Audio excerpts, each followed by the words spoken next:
एक बात याद रखना, जाएगा तो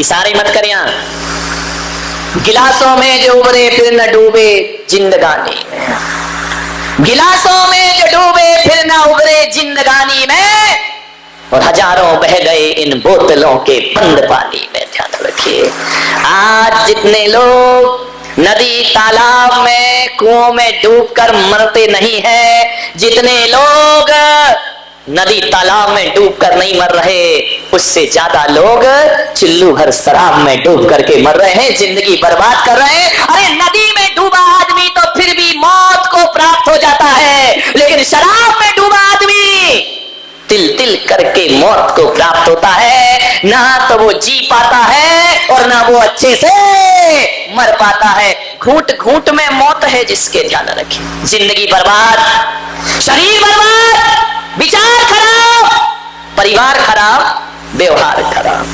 एक शराब ने सब परिवारों का जीवन उजाड़ दिया। एक बार मैं जेल गया प्रवचन करने, इतने ध्यान से सुन रहे हो कि महाराज क्या घोटाला कर दिया जो जेल चले गए। प्रवचन करने गया भैया, नहीं तो एक बार ऐसे ही हुआ, मैं जेल में प्रवचन करने गया, पत्रकार भी ऐसे हैं, उन्होंने हेडिंग डाल दी दूसरे दिन, मुनीश्री जेल में। अब सारे लोगों ने पढ़ा मुनीश्री जेल में। मैं कितने भी अच्छे प्रवचन करूं वो कोई नहीं पढ़ेगा। यदि जेल में लिखा है तो आदमी के तो कान खड़े हो जाते, महाराज जेल में क्या दिक्कत है भाई, जेल चले भी गए तो कौन सा बुरा किया। हमारे तो आचार्य मानतुंग जेल में गए थे, जहां भक्तामृत जैसा स्तोत्र की रचना हो जाया करती। ध्यान रखिए, जेल गया मैं, एक बार नहीं कई बार गया, तुम्हारे जैसे नहीं, इज्जत से गया प्रवचन करने के लिए। तिहाड़ जेल में मेरा प्रवचन हुआ दिल्ली के। प्रवचन के बाद मैंने क्या देखा कि एक कैदी एक पेड़ के नीचे बैठा आंसू बहा रहा है। मुझे देखते ही जोर जोर से रोने लगा, सिसकियां भर ली उसने। मैं उसके पास गया चल के, मैंने उसके कंधे पे हाथ रखा, मैंने कहा रोते क्यों हो? बोले महाराज आज आपने मेरे दिल को छू लिया है। मैंने कहा तुमने कौन सा जुर्म किया था जो जेल के अंदर बंद हो, जो तुम्हें ये सजा मिली है? बोले दुख मुझे इस बात का है कि 2 दिन बाद मेरी सजा पूरी होने वाली है और अब ये लोग मुझे जेल से बाहर निकाल देंगे।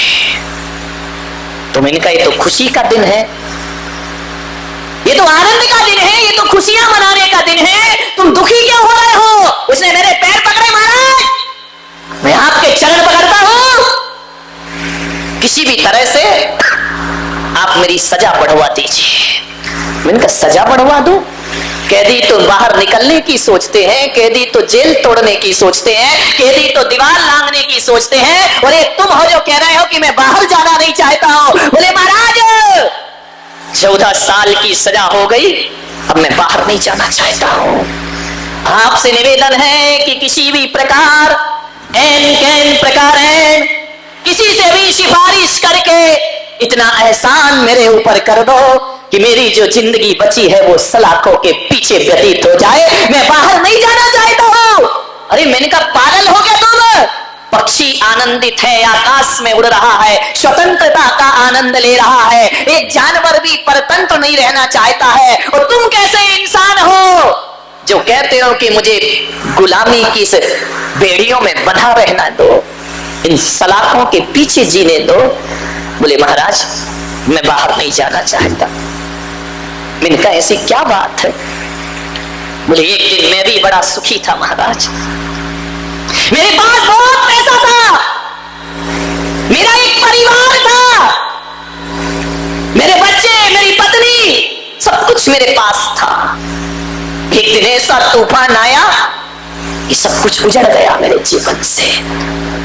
अनिवार्य मत सोचना कि मैं कोई कहानी सुना रहा हूं, ये हकीकत जिंदगी में बीती हुई घटना है। उसने कहा महाराज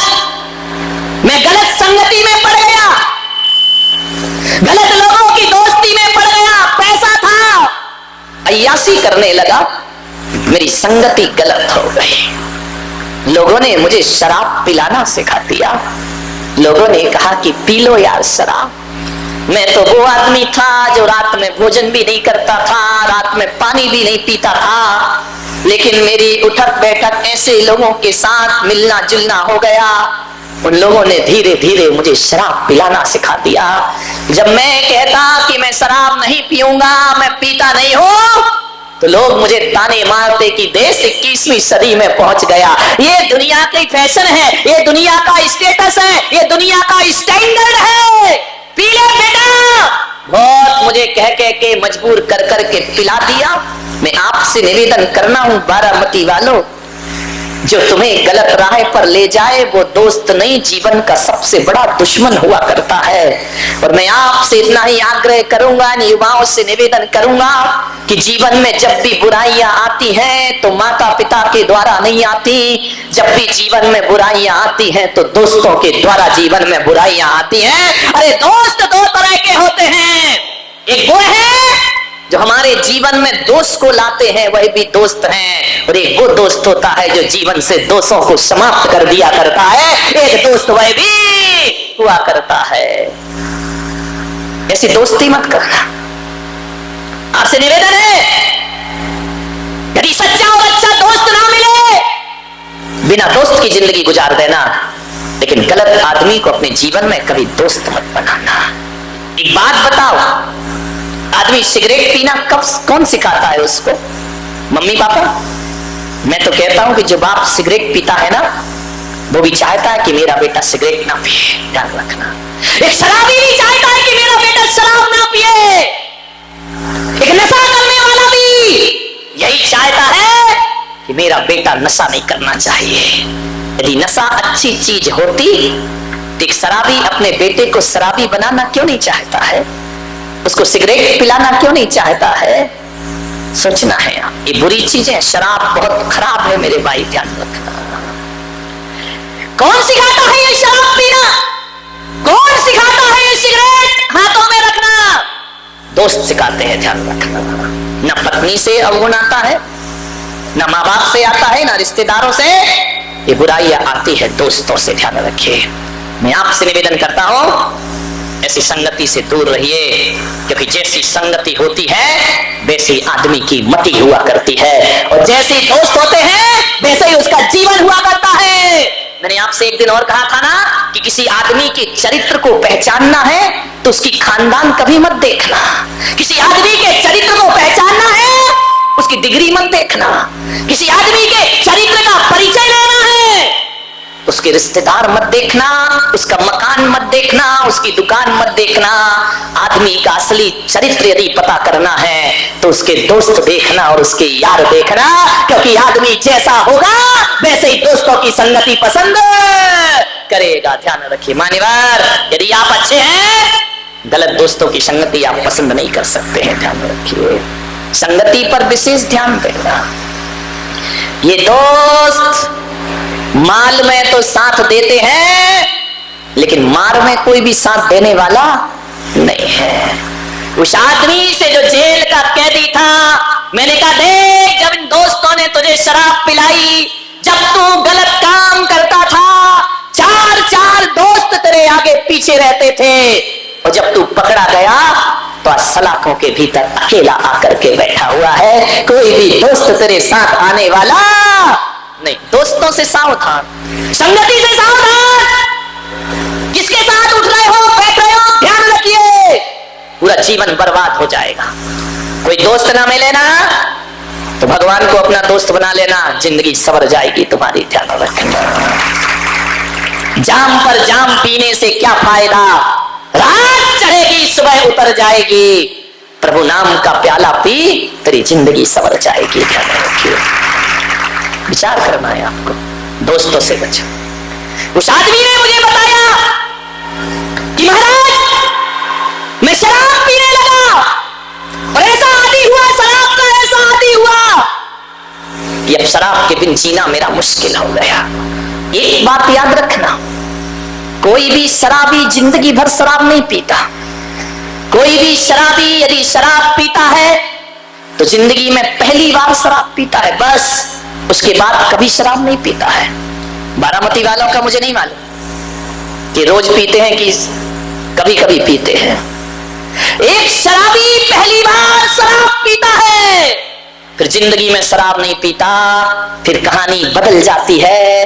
पहली बार में तो आदमी शराब पीता है, उसके बाद शराब आदमी को पीना प्रारंभ कर देती है। आदमी सोचता है कि मैं घूंट घूंट पीकर बोतल खाली कर रहा हूं, लेकिन शराब कहती है पागल, तू क्या मुझे खाली करेगा, मैं तेरी जिंदगी को खाली कर रही हूं। ध्यान रखना, शराब पीती है फिर आदमी को। वो आदमी शराब पीने लगा, बेहोश हो गया।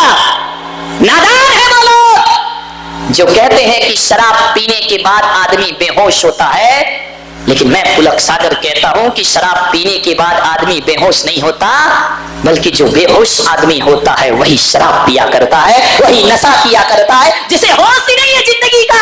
आप बताइए, सिगरेट के पॉकेट पे लिखा है सिगरेट पीना स्वास्थ्य के लिए, चेतावनी लिखी है सिगरेट पीना स्वास्थ्य के लिए हानिकारक है, और उसके बाद भी आदमी पी रहा है, तो बताओ वो होश में है या बेहोश आदमी है? ध्यान रखिए, लिखा है, चेतावनी लिखी है। गुटखा में लिखा है कैंसर, बिच्छू बना है, उसके बाद भी खा रहा है, तो बेहोश आदमी है, होश वाले? ये गुटखा खाने वाले, जय हो तुम्हारी, इनका मुंह देखो इतना अच्छा लगता है, भगवान ने तो मोती जैसे दांत दिए थे। ये गुटखा खा के ऐसा मुंह सड़ाते हैं, ऐसा मुंह सड़ाते हैं, इनके दांतों का रंग मालूम है कैसा होता है? गुटखा खा के कलर ही बदल जाता है, रंग बदल जाता है। गुटखा खाने वालों का मुंह के दांतों का रंग ऐसा लगता है जैसे म्युनिसिपालिटी के सुलभ शौचालय की वो होती है ना कमोड, जो बरसों से साफ नहीं हुई हो, उसके रंग में और इनके दांतों के रंग में कोई अंतर नहीं हुआ करता है, वही रंग हो जाता है इनका। ध्यान रखना, विचार करना, आपको सोचना है कैसे मोतियों जैसे दांतों की बर्बादी कर लिया करते हो। क्या मिलता है गुटखा चबाने से? भेड़ बकरियों की तरह आदमी रोटी खाता है, पेट भर जाता है, लेकिन बकरी खाती है, फिर पत्ते चबाती है, पत्ते चबाती। ये तम्बाकू क्या पत्ता ही तो है ना, उसे चबाते रहते हो। गलती से इंसान बन गए, बनना तो तुम्हें कुछ और था। ध्यान रखिए, मान्यवर सोचिए, गुटखा खा रहे। पहले लोग मेरे दर्शन को आते थे, शिखरजी जाते थे, सड़कों पे चावल पड़े मिलते थे, अक्षत पड़े मिलते थे, चंदन पड़ा मिलता था, केसर पड़ा मिलता था। अब जाओ तो क्या पड़ा मिलता है? बोलो, ऊंचे लोग, ऊंची पसंद माणिक चंद, ऊंचे लोग ऊंची पसंद मूर्ख चंद। ध्यान रखिए, विचार करिए। गुटखा खा रहे हैं, गाल जला रहे हैं, बीड़ी पी रहे हैं, वाह बीड़ी मौत की सीढ़ी। ध्यान रखा, गुटखा खाओ गाल जलाओ, जल्दी जाने की तैयारी है ना, अरे इज्जत की मौत मरो मेरे भाई। ध्यान रखना, ये सुरा सुंदरी के शौकीन जीवन के अंत में कुत्ते की मौत मरा करते हैं। ध्यान रखिए, और मैं आज जो प्रवचन कर रहा हूं, मैं नहीं चाहता कि कोई समाज का व्यक्ति कुत्ते की मौत मरे। मरना है तो अरिहंतों की मौत मरो और संतों की मौत। मरना तो है ही